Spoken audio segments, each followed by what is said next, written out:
was built to last. When the webs unweaving, I could change the past. With all I will achieve it, got my foot on the gas. Never stop competing. If you break like glass, then this life's gonna end. Welcome back to the channel, Rep361 fam. Today we're going to be working on replacing the window strips on my 2017 Ram 1500. This will be good for any 4th gen Ram. Some of the 3rd gen Rams have this issue too. I'm pretty sure it's going to be a fairly similar process. Just to forewarn you guys, if you do order them from the dealership, make sure to check the packaging before you open it. As you can see, I have the passenger side is bent, the driver's side is straight. It's bent in a spot that I might be able to straighten it out, so I'm really not terribly worried about it. But I was a little upset being that it was $300 for these 4. Also guys, I will say the wait time on them was about 4 weeks after actually ordering them through the dealership. So you know, it's the best I could do. I tried to find them anywhere online and I didn't have any luck. Everything was either just one side or one back door, but nothing with all 4. So I had to go to the dealership to get all 4 pieces. So I'm gonna go ahead and replace all 4 of mine. I may try to come up with a solution to fix this to where it's not so permanent, or to where it won't happen again, because really it's an issue that's common. I know it's very common on these Ram 1500s, and the reason why I'm replacing mine is because these have gotten dry rotted and faded, and they're kind of deteriorating. So I'm gonna go ahead and replace mine. All the tools you're gonna need for this video will be a ratchet. Doesn't have to be an electric ratchet, but a ratchet. 10 millimeter, doesn't have to be a deep 10, it could be a shallow 10. A 10 millimeter wrench, Phillips head screwdriver, and some sort of prying device. I'm using this interior panel removal pry bar, but anything that's rigid and hard plastic like that you can kind of pry with. That way you don't mess up the paint on your window seal. I know I said this video was gonna be the dyno video of the Ram and Little Blue. Don't mind the Mini Cooper. The Mini Cooper is a buddy of mine's. I'm doing a window regulator on it. I have some sad news about Little Blue. That's gonna come up in the next video. I actually want to spend some time and talk about it because it's nobody's fault, but Little Blue has what I think to be a very big issue. So please, if you can, hit that subscribe button, get them notifications on, and we'll talk about this one in the next video. Let's go ahead and hop off into today's video. So we're going to run the chest mount today, see how that works out. I've always had it on my head, but I usually like look around and do crazy stuff as I'm working on things. And the head mount doesn't always get the best picture because of the angle of the camera. So let me know what you think about the chest mount down in the comments below. But first of all, we're going to start with the driver's side, okay? On the driver's side and the passenger side, you're going to have to start by removing your mirror, because that strip goes underneath the mirror. So I got the new one right here. In order to put your new one on, you're gonna have to remove the mirror, and it's only going under there by about a ½ inch, but for this to click in properly, we'll have to do that. It's not very hard. All you got to do is grab this plastic piece right here, get you some leverage going, get a finger underneath there on a corner, and voila. All right, hopefully y'all saw that, because like I said, I put y'all on the chest mount. Now we got these 3 10 millimeter bolts, I guess correctly. All right, so we're gonna remove this one, and I'm gonna go ahead and try, get that ratchet wrench in there, voila. You want to make sure not to drop this if you're not removing your door panel to get to it, because if you drop it, it's going to go into Never Never Land, and then you'll have to remove your door panel to retrieve it. Make sure you're supporting your mirror.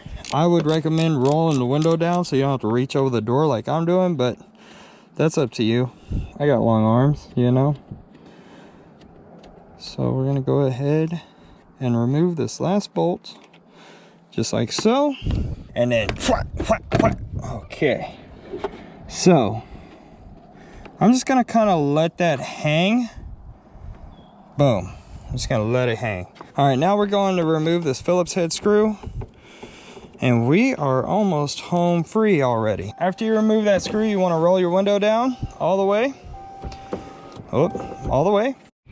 All right, so on doing this other side, I learned that I did not instruct you properly on the first side. So we're going to show you this clip first. I know it kind of jumps around in the video, but let me get this screw out and show you the trick I just learned. If you take this guy and instead of prying from underneath like I was doing, you take it here, inside the channel there, just like that, press down and curl it like that, like so. This is a three-handed thing because I'm holding a camera. It'll only be two-handed for y'all. You saw that? I lifted up with this hand as I was prying it away. So we come back over here, we stick it back in just like that. Pry again, lift up some more. And that's how you actually remove them without damaging them like I did, because I was forcing the other side. So these following clips that you're about to see, don't do it like I did. That's how you damage them, okay? We're gonna get this tool down in there like so. And we're gonna work it down this way, just like that. You can see it's starting to come out now. Anything that you can think of that's rigid enough to do this will probably get the job done. This is just what I have on hand. And once you get it halfway, it should start to kind of free itself up on its own. May have to kind of play with it some.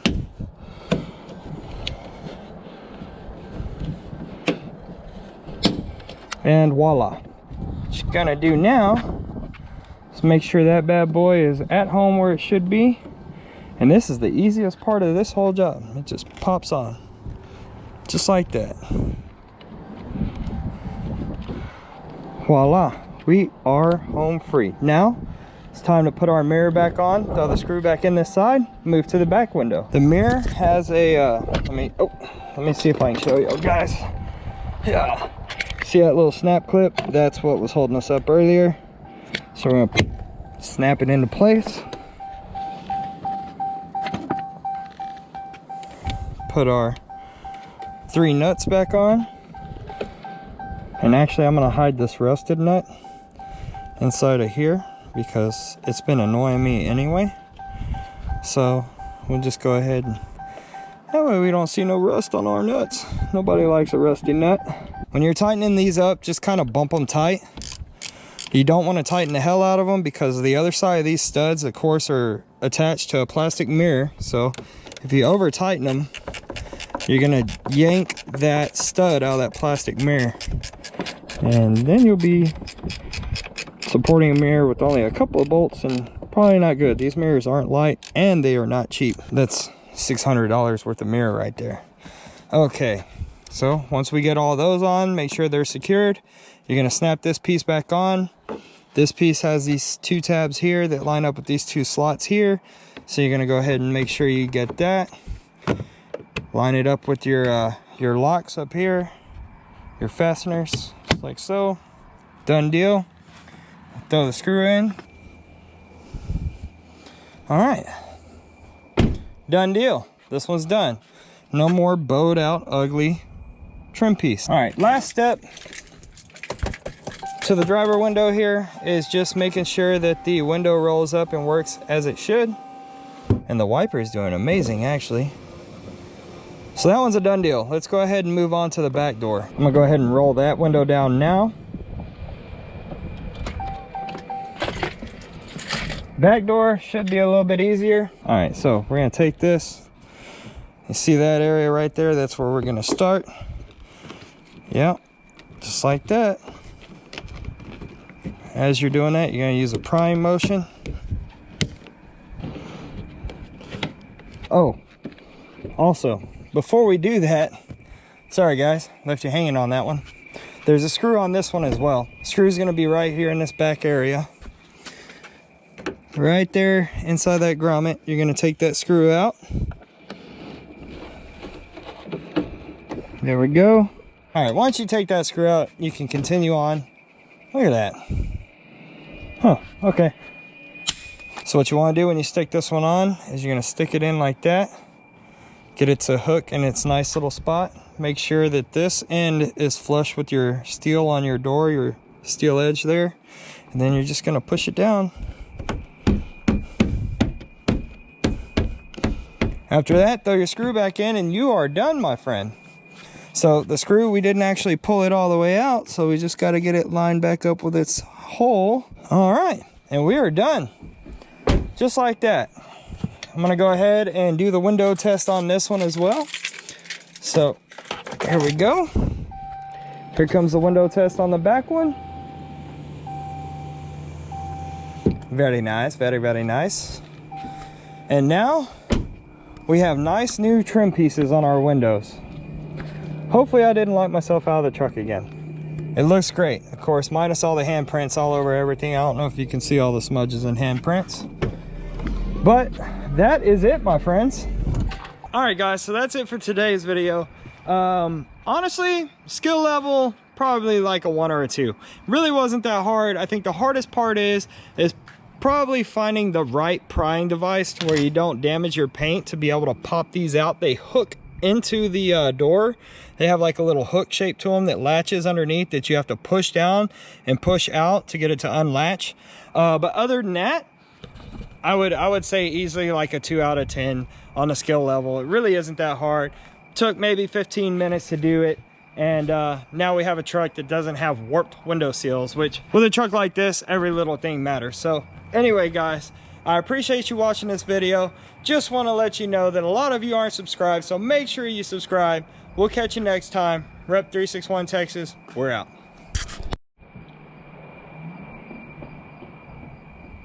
Right here. Right here is where you subscribe. Right here.